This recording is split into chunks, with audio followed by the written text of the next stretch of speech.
So my story starts in a petri dish in Boston Children's Hospital.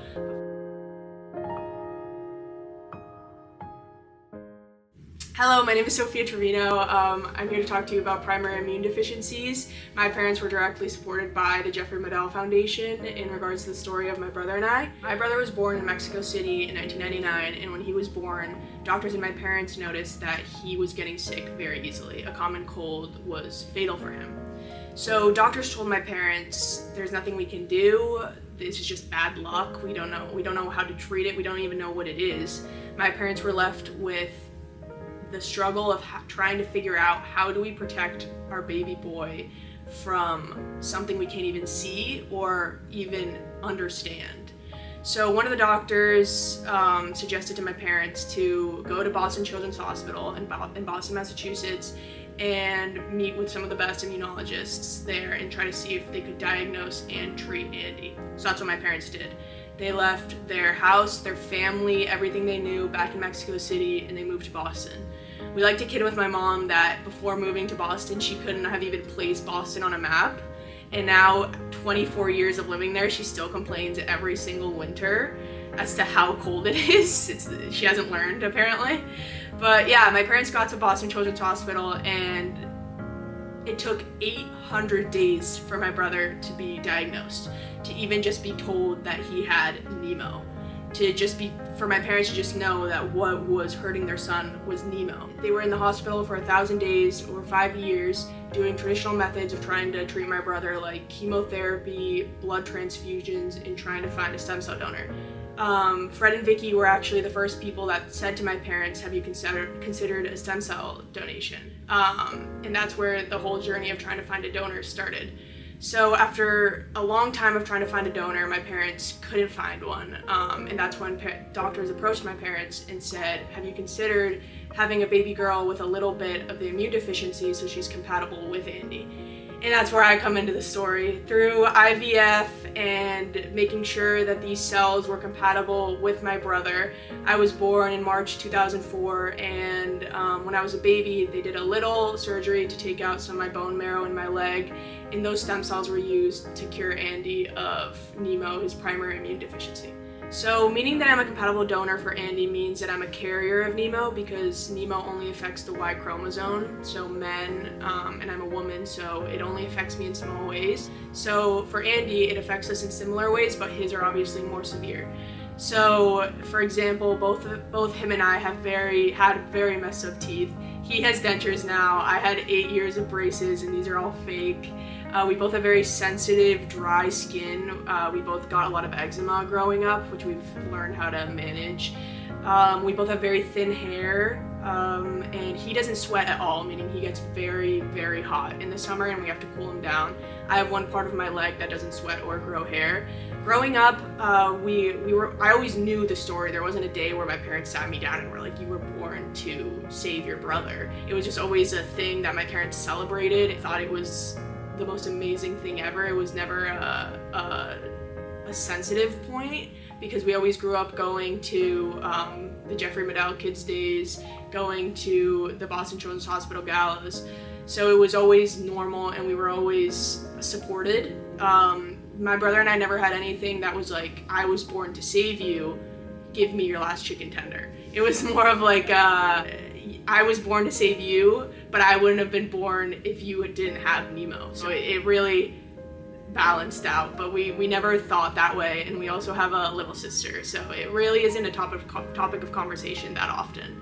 My brother and I were very inseparable when we were little, but obviously now he's doing his own thing at grad school, and I'm at school in New York City.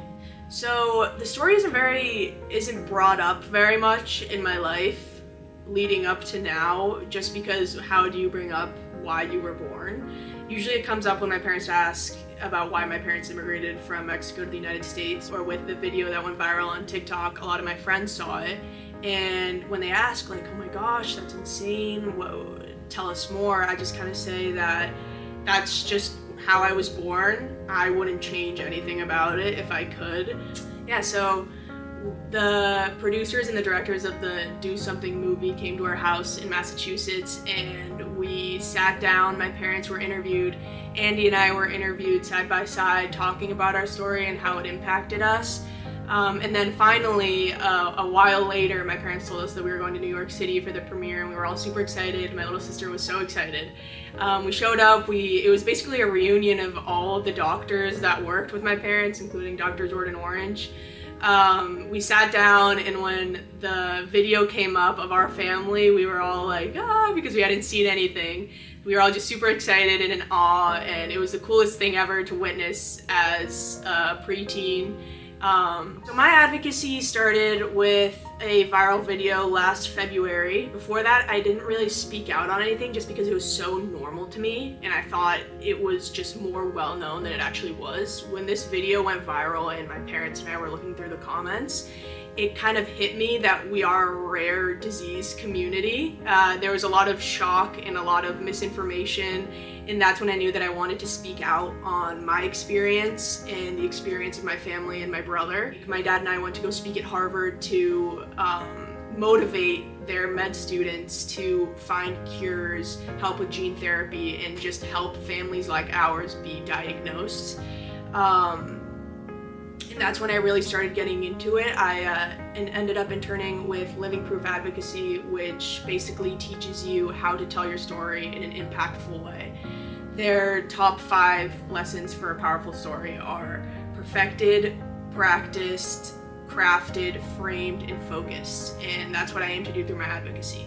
But when I do my advocacy, I don't aim to amplify the story of just my family. I use it as an example of a real situation, but it's to help families like ours who are going through it right now. And actually, a mother in California reached out to me when my video went viral, was talking about how I was the only person that she had ever talked to that was impacted by Nemo. And that was when it really kicked off, and now I'm part of a young advocate group who goes out and speaks on Capitol Hill and uses each other for resources to talk about our lived experiences. This group is through the Every Life Foundation, and we go to Capitol Hill in February for Rare Disease Week, and we talk to the legislators about what they can do, tips as to what they can do to support the rare disease community on the government level. When the video on TikTok went viral, there was a lot of comments, good and bad, that made my family and I laugh more than anything. It didn't affect us that much because we have a very healthy relationship to the story. A lot of them were like, you're a savior sibling. I hope this doesn't take up her whole life. Related to the movie My Sister's Keeper, I had never seen My Sister's Keeper. I still have never seen My Sister's Keeper. But it didn't really even affect me. My parents and I barely even spoke about it because I didn't feel like I needed to.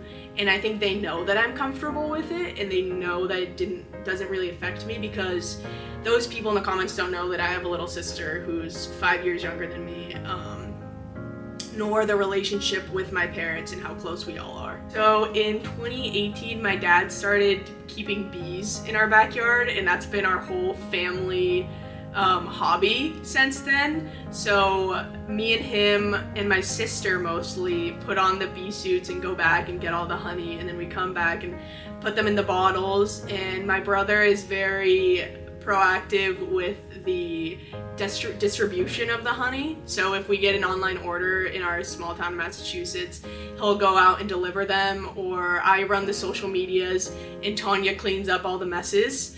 My mom just likes how it smells like honey in her house the entire time, and she likes that she has gifts to give to her friends that she can just pluck from our kitchen. But yeah, beekeeping has been a big bonding for us. We love doing it. It's a lot of fun. We actually had a bear a couple years ago that attacked our bees, and when my dad went back there, he had like 20 stings on his whole body. And he's gotten to the point where he thinks that they know him, so he goes back there without a mask or anything. And last time he did that, he actually got stung on his face, and it was like massive. I don't know where he gets the confidence.